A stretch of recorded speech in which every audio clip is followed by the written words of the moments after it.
part of our main goal as a group, we have a saying from Muhammad Ali: a man who sees the world at 50 the same as he did at age 20 has wasted 30 years of his life. That quote is like significant to the work that we're trying to do.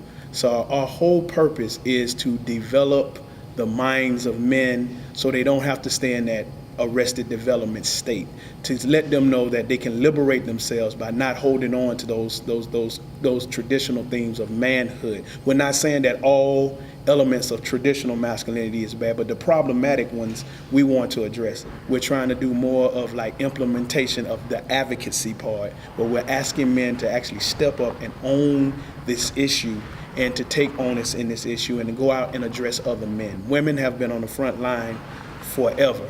It's time for men to step up and take a proactive step. So this week is just about doing proactive things as men to address other men in the issue of ending violence against women, children, and men.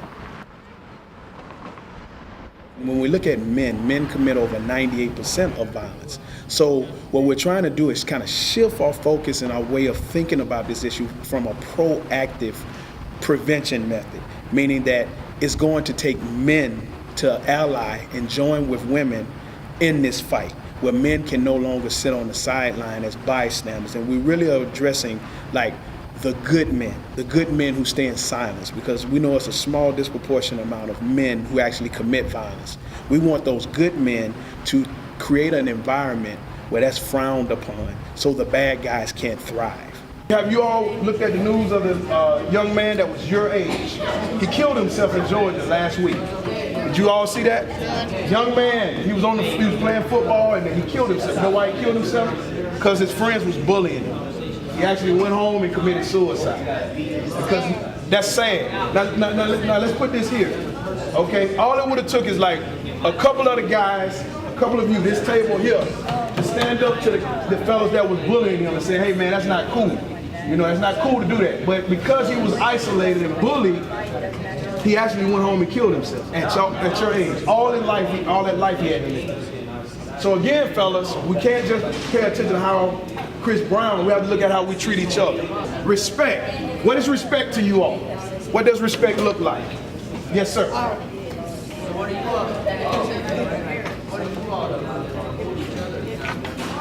Give respect to get respect. Say that again. Say it louder. Everybody over here, let's listen. Say that again. You have to give. What we really like the young people to take away from this is to have this conversation year round. You know, it's not going to end with just this 1 week. This 1 week is to bring a focus to it, but we want them to take these ideas and these concepts and these strategies that we've talked about all week and apply them to their everyday life in small ways.